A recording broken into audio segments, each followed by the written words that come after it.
Bom dia, Bruno Zilioto. Tudo bem com você? Bom dia, Rosângela. Bom dia a todo mundo aí do Desacato. Ótimo, estou te vendo bem, estou te ouvindo bem. E, e o tema que nos traz aqui, nada melhor do que falar com um professor sobre o tema que a gente tem para conversar aqui hoje, né? O Bruno, que tem bastante experiência nas escolas e nas salas de aula, não é mesmo, Bruno? E agora, então, desde janeiro desse ano, também lá na Câmara de Vereadores de Florianópolis. Então, eu acho que essas duas funções, Bruno, te colocam como uma pessoa muito qualificada para tratar desse tema, porque pode ser que a nossa audiência não tenha conhecimento, mas em muitas capitais do nosso país está sendo discutida nesse momento projetos que tentam emplacar aí diversas formas de inserir a Bíblia em momentos de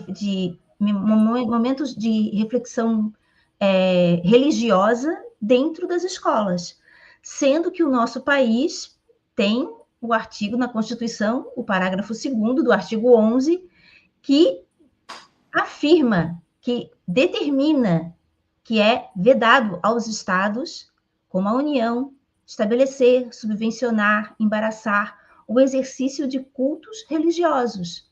Ou seja, o Brasil continua sendo um Estado laico, é um Estado laico, em que todas as religiões contam com a proteção estatal.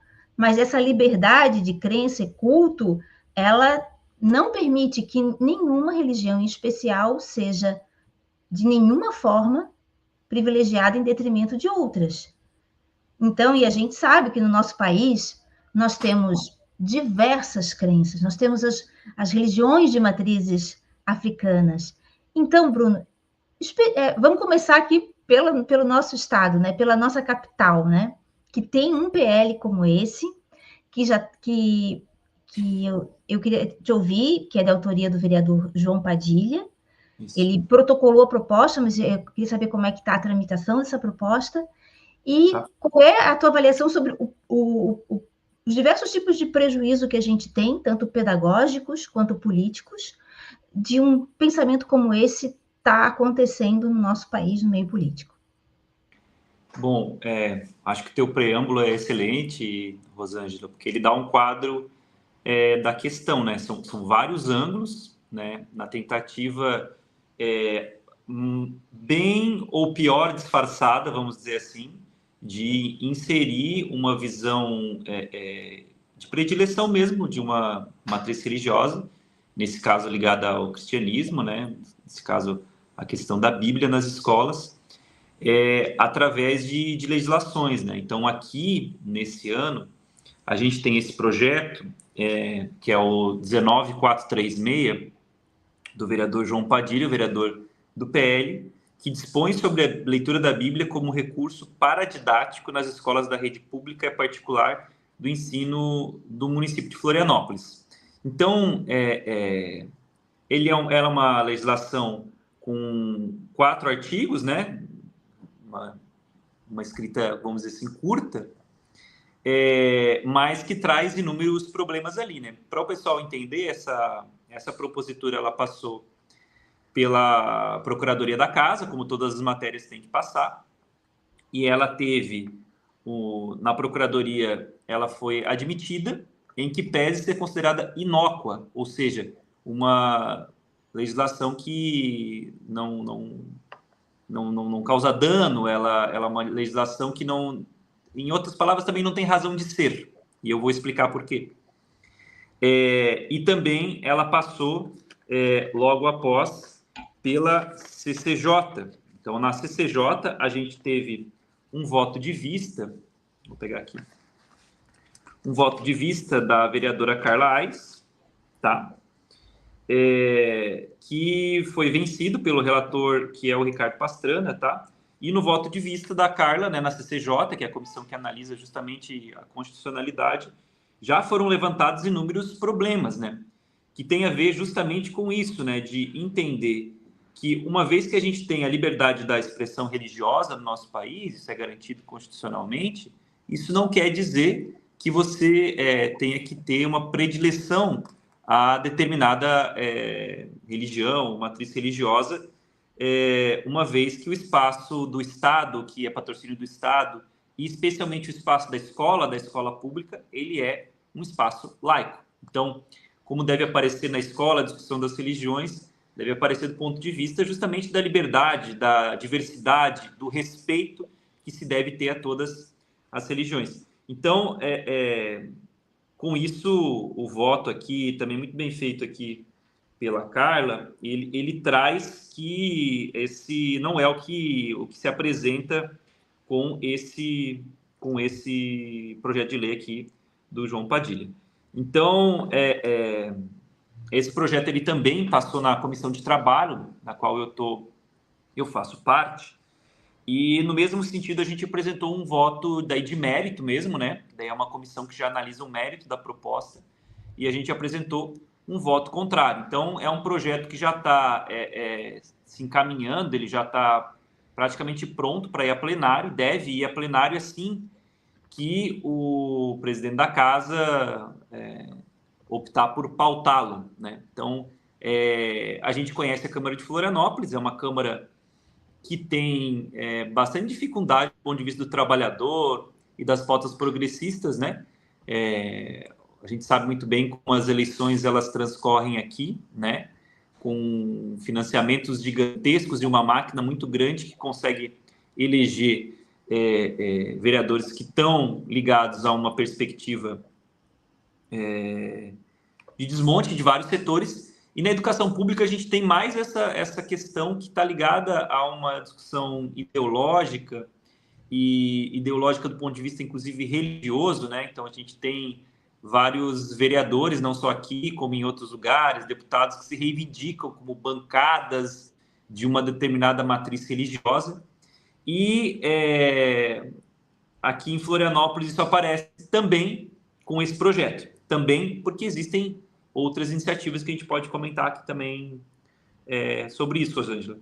Então, feito esse preâmbulo, a gente pode passar também aqui a leitura, a análise do projeto em si, tá bom? É exatamente isso que eu ia te pedir nesse momento, que a gente conhecesse, porque existem propostas diversas, né? Esse movimento nacional, ele tem, enfim, etapas diversas, né? Tem estado que está conseguindo, por exemplo, só garantir que a Bíblia esteja nas bibliotecas, outros já estão garantindo, inclusive, momentos religiosos dentro da sala de aula. Então, eu queria ouvir, né, exatamente qual o conteúdo do projeto que, como você diz, já está pronto para ir para votação aqui na Câmara de Vereadores de Florianópolis. Isso. Bom, ele é muito semelhante a um que foi aprovado em Belo Horizonte há 4 dias, se não me engano, agora no início dessa semana, na segunda-feira, tá? É muito semelhante. Ele traz uma discussão da possibilidade da leitura de trechos da Bíblia em atividades escolares, né? Na escola, pública, privada e homeschooling. Então, vou passar aqui a leitura. Então, o artigo 1º diz o seguinte: a leitura de trechos bíblicos poderá ocorrer nas escolas públicas, particulares e homeschooling como recurso para didático, para disseminação cultural, histórica, geográfica e arqueológica de seu conteúdo, em respeito à Constituição Federal.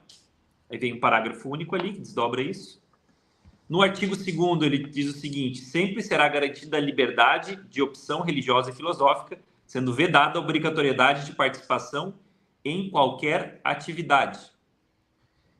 E aí, o 3º e o 4º é basicamente que o Poder Executivo vai regulamentar no que lhe couber e a lei entra em vigor na data que for publicada. Então, são 2 artigos, basicamente, um dizendo que a leitura de trechos bíblicos poderá acontecer em escolas públicas, e o 2º colocando que tem uma liberdade de opção religiosa e filosófica garantida, sendo vedada a obrigatoriedade de participação em qualquer atividade. Uma leitura corrida, talvez, para quem é leigo, pode parecer algo assim: olha, ele está colocando que pode ler a Bíblia e quem não quiser não participa. Por que eles estão tomando esses cuidados? Primeiro, porque para tentar não incorrer em inconstitucionalidade. Se você colocar qualquer obrigatoriedade, como já foi ventilado em outros momentos, eles já, no projeto nem prospera, né? Ou se prospera atropelando a Constituição, enfim, depois sobram ações contra esse sentido. Então, se faz, aspas, esse cuidado aqui.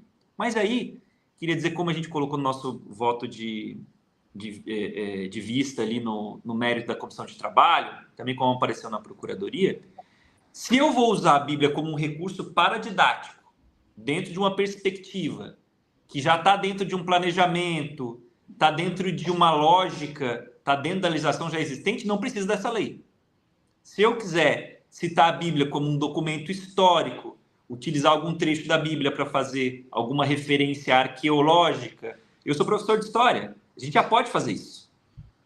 Isso já é permitido, desde que não seja com o uso de proselitismo religioso. Isso está dentro de uma lógica, dentro de um planejamento. Então, existe a liberdade de cátedra que garante isso. O que está sendo colocado aqui, por outro lado, não é isso. É um convite à doutrinação, né? A gente ouve essa palavra muitas vezes na boca da extrema-direita, dizendo que os professores fazem doutrinação. Isso é doutrinação, que está colocado aqui. Porque, note, se fala que vai ser garantida a liberdade de opção, vedada a obrigatoriedade da participação em qualquer atividade. Ok. Então, se o objetivo é usar a Bíblia como recurso paradidático, por que eu vou segregar as pessoas nesse momento?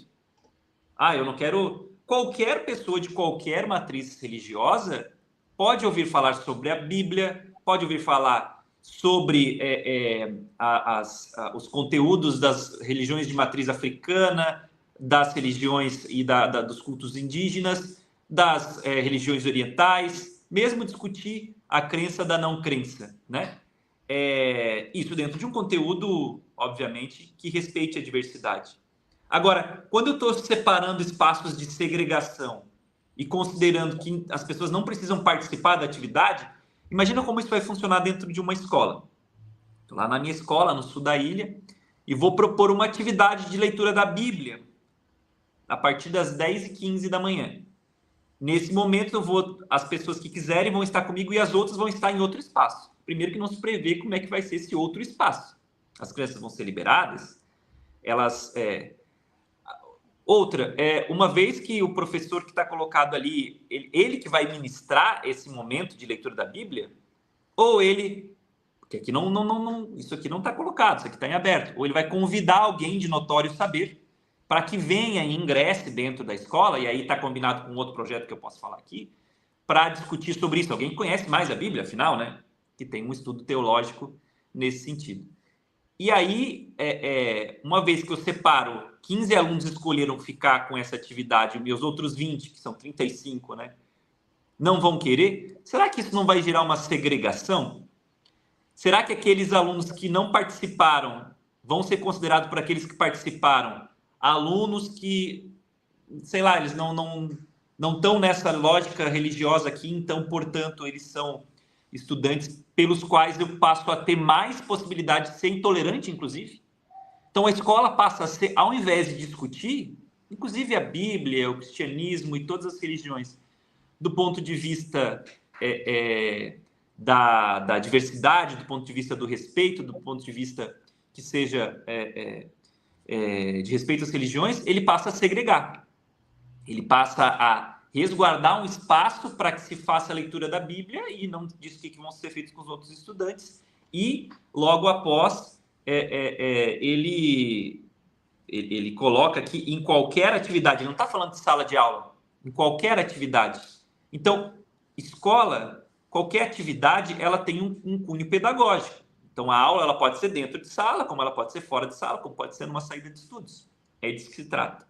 Então, é como se eu estivesse resguardando alguns espaços que não são aula para fazer uma discussão, um momento de leitura de Bíblia, né? Acho que isso é muito justo e tem que acontecer dentro dos espaços que são espaços religiosos, que são para isso, que são... acho que a sociedade ela convive e deve conviver muito bem com todas as matrizes, né? Só que o que aparece aqui, às vezes, até perseguição contra os cristãos, uma coisa chacoalhada assim. Eu vejo muita perseguição com as religiões de matriz africana. É o que a gente recebe aqui. Historicamente, é o que isso acontece. Então, colocar essa discussão como um espantalho que aparece na discussão quando a gente faz voto de vista contrário. Vocês são contra os cristãos. Isso é um absurdo. O que está sendo colocado aqui, mal disfarçado de um material paradidático que a gente pode ter acesso, é, na verdade, uma perspectiva de doutrinação. Então, essa é a análise que a gente fez, Rosângela. Eu queria cumprimentar na nossa audiência, né, a Thali Feldglaser, a Liu, que já enviou muitos comentários, o Tchê, o Augusto Souza também, que já enviou outros comentários. Bom dia, gente, obrigada pelas contribuições aqui, a gente está mostrando. E vamos ampliar um pouco mais essa discussão. Antes, eu já guardei aqui essa questão de que tem um outro projeto casado aí que está acoplado com esse tema. Mas antes disso, Bruno, eu queria te mostrar, tem um mapa que eu achei ali do UOL, que mostra como essa discussão está andando no nosso país. É importante que as pessoas saibam que não é uma situação local aqui, apesar de Santa Catarina ser um estado em que esse pensamento, né, fascista conservador está bem enraizado, mas a gente está vendo esse movimento, é um movimento nacional. Então, olha só, aqui nós temos 5 capitais já autorizaram o uso da Bíblia como material de apoio. Eu até interroguei, são esses que estão aqui em roxinho. Material de apoio, minha interrogação, Bíblia pode ser considerado material didático? E daí eu vou na linha da Liu, né? Por que a Bíblia pode ser considerado um material didático e o das outras religiões não? Né? Enfim, não é para ter religião nenhuma, então esse não é o caso, né? Tem 3 capitais que já aprovaram projetos de criar um intervalo bíblico dentro das escolas. Uma capital já autorizou o culto religioso voluntário dentro da escola. Olha só, gente. E uma capital aprovou que os pais devem ser avisados de cultos religiosos nas escolas. Como assim, gente? Pai avisado. O pai vai fazer o quê? O pai é avisado. Hoje vai ter culto religioso na escola. O que é que eu vou fazer com a criança, gente? Dentro da rotina de uma família. A gente sabe como essas coisas funcionam. A escola é um compromisso. Né, a família conta com aquele momento, com aquela responsabilidade. E é como o Bruno falou, mesmo que tu dê ao aluno a opção de estar ou não presente naquele momento, a escola vai oferecer o que para essa criança nesse momento? Então, Bruno, eu queria que a gente conversasse sobre a linha política que está orientando esses projetos de lei aqui em Santa Catarina, e que a gente vê que é um movimento nacional. A educação já passou por ataques violentíssimos, o escola com partido, eu brinco, né? O escola sem partido, a escola com partido único, né? O escola com meu partido, né? Foi emblemático, né? Para simbolizar isso, e agora mais essa. E aí isso responde a uma linha política de pensamento, né? Que agora diversos partidos têm se apresentado enquanto realmente de direita, de pensamento cristão, ok, o candidato pode ter essa linha, mas aí é o ponto de querer questionar o Estado que nós vivemos, o Estado laico. Como é que fica isso? Não é mesmo, Bruno? A gente vê em várias, vamos dizer assim, em vários argumentos e tal, essa questão de uma predileção por uma matriz religiosa e ideológica, né? Que não é problema se for da liberdade de cada um, de crença de cada um, mas quando isso concorre com o que deve ser o dever do Estado, né? Ou quando se quer colocar isso como o Estado. A gente vê muitas coisas aqui acontecendo, por exemplo, esse papel do assistencialismo que é prestado por muitas igrejas, e que muitas vezes, ao invés de a gente debater e lutar para que o Estado garanta as condições, por exemplo, de assistência social, a gente vê que isso é colocado como um papel de assistencialista, no sentido de que as igrejas o fazem, ou com voluntários e tal. Então, também isso é uma outra face desse tipo de discussão que aparece bastante aqui em Floripa, Rosângela. Eu queria também trazer aqui esse outro projeto que ele já veio da legislação passada, que não sei se foi objeto aqui de conversa, o desacato sempre muito atento às discussões, pode ser que tenha sido objeto, que era um projeto da hoje vice-prefeita Mariane Matos, à época vereadora, que institui assistência religiosa e espiritual, capelania e psicoteologia em instituições do município de Florianópolis. Explico. Essa capelania é algo que até existe já há muito tempo, que é aquela figura que vai no hospital e bate lá no quarto, você não está legal, você está ali com um tratamento, está se recuperando uma cirurgia, está fazendo um tratamento e oferece, né, vou fazer aqui uma leitura de um trecho bíblico, vou fazer aqui uma conversa e tal, no sentido de aplacar a dor ali e tal. A gente sabe que tem um missionarismo envolvido nisso aí, né? Também quero te trazer aqui para a minha religião, muitas vezes, mas é algo que acontece e é bem verdade que as pessoas, uma vez que se identificam com aquela determinada matriz, elas algo de conforto para aquela situação que é complicado. Então, a capelania ela existe, e existe uma regulamentação nacional quanto a isso. O que o projeto de lei ele traz umas pegadinhas aqui em Florianópolis?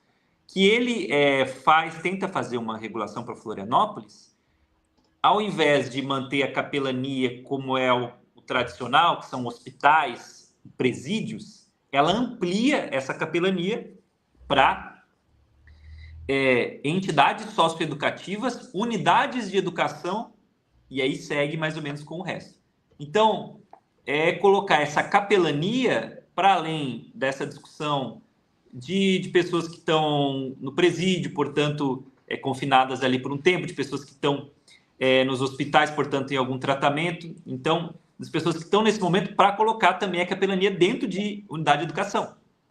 Então, esse projeto ele já sofreu, ele passou por algumas comissões, a própria Procuradoria e a CCJ deram por inadmissibilidade nesse caso, mas ele retornou agora, ele foi desarquivado, e na Comissão de Saúde ele avançou e está agora na nossa mão aqui para discutir na Comissão de Trabalho. A nossa voto de vista já está pronta, eu já adianto que tem a ver com... O nosso voto tem a ver com isso que foi tratado aqui, né? Não é espaço, escola pública, de serviço de capelania, de ter pessoas que vão lá dar orientação religiosa aos jovens, às crianças, e aí seja de qual matriz for, né? Volto a dizer, a escola pública ela é um espaço laico e o espaço que as religiões elas devem entrar do ponto de vista de expressar a diversidade, o respeito e o ponto de vista histórico está colocado aqui. Além disso, aqui nesse projeto tem a omissão da pessoa não querer mais aquela capelania. Então, tem que colocar no projeto, se vai manter a capelania como está legislada federalmente para ir no hospital, a pessoa tem que dizer, não quero isso, não quero mais. E que ela não seja, de alguma forma, colocada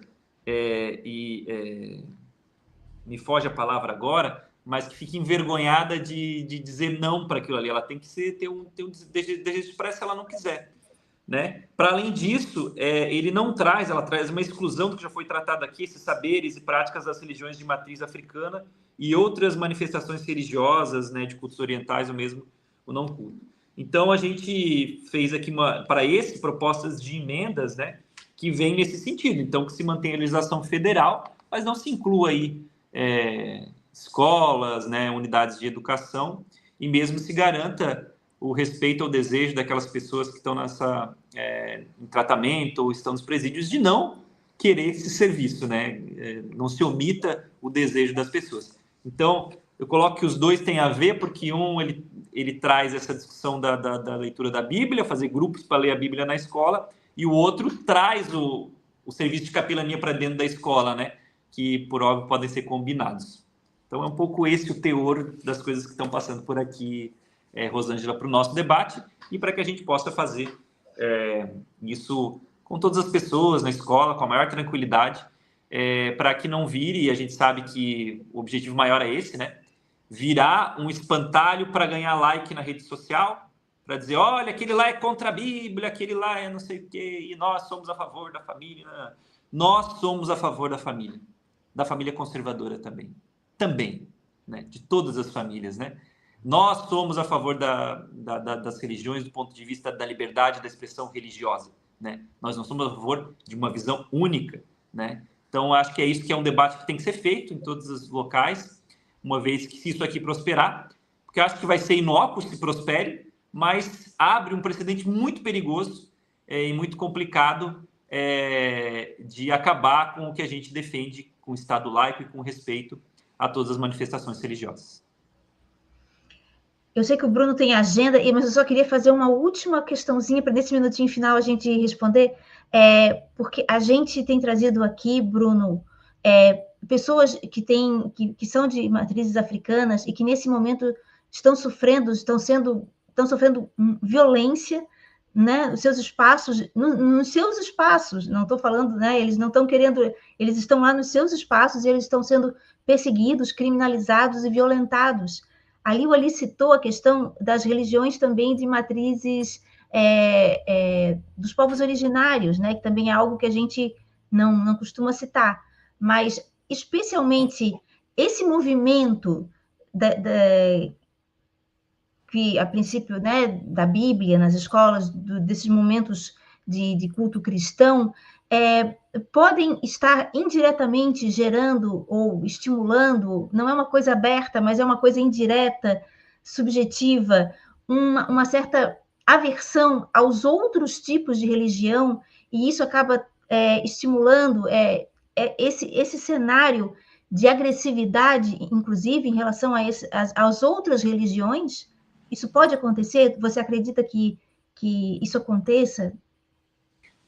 Olha, eu acho que ele abre esse precedente, sim, Rosângela. Eu acho que ele abre esse precedente, sim, porque uma vez que a gente traz e pesquisa sobre a origem dessas proposituras, né, que elas não são uma folha de papel, elas vêm de um movimento, né, e a gente vê muitas vezes movimentos que estão ligados a isso, a olhar a religião de matriz africana como algo menor, ou pior, como algo do mal, como algo do demônio, enfim, né? Existem grupos que fazem essa defesa. Então, esse tipo de projeto, em que pese não está colocado aqui de maneira aberta, ele pode, sim, abrir essa perspectiva. Uma vez que a gente, hoje, desde a legislação das religiões de matriz africana, que em Florianópolis já são desde a década de 90, né? De tratar a história, a cultura, também dos povos de matriz africana, e isso inclui a sua manifestação religiosa, dentro daquela grade de discussão de diversidade, existe um movimento de resistência quanto a isso. E quando a gente fala que trata, e aí volto a dizer, a gente já trata na escola das religiões nos seus diversos matizes, quando a gente fala, Umbanda, o Candomblé e tal, isso é importante para gerar o respeito, respeitar os evangélicos, respeitar os cristãos, respeitar os hindus, os budistas, enfim. Então, a gente deu passos nesse sentido, né? E eu acho que quando a gente escolhe uma determinada religião para fazer espaços reservados, a gente está indo na contramão do que é o respeito à diversidade que vem sendo construída. E, historicamente, a gente sabe muito bem quais foram as manifestações religiosas que foram punidas, que foram perseguidas e que ainda o são, né? E eu vejo que esse projeto ele vai na contramão da gente gerar um ambiente mais humano, democrático, saudável no debate, inclusive, da discussão da expressão religiosa, né? Na linha do respeito e da diversidade. Então, respondo a tua pergunta que sim, ele é perigoso nesse sentido. Obrigada, Bruno. Bom, eu sei que a categoria dos municipários tá em assembleia, vai ter assembleia hoje, né? Às 9h30, o Bruno está indo para lá. E ontem eu também estive lá no sindicato conversando com a Roberta, presidente do sindicato. Eles estão em processo de mobilização novamente, né? Infelizmente, a Prefeitura de Florianópolis não dá trégua para os trabalhadores do município. Então, Bruno, boa tarefa aí para você, boa mobilização aí para os municipários. e a gente segue aqui com a programação. Uma boa quinta-feira. Obrigado, Rosângela. A do Sintrazen é na quinta-feira. Eu estou indo para o Sintraturb agora, que também é outra categoria bem combativa. Mas é verdade, é um processo bem complicado ali, a prefeitura querendo dar inflação em 6 vezes, sem responder pautas históricas da categoria que tem a ver com atendimento ao povo de Florianópolis, né? Então, seguimos aí à disposição. Então, muito obrigado pelo convite. Um abraço. E a gente segue aqui com a programação. Vou pedir para a Sofia para a gente, na sequência, falar aí do nosso seminário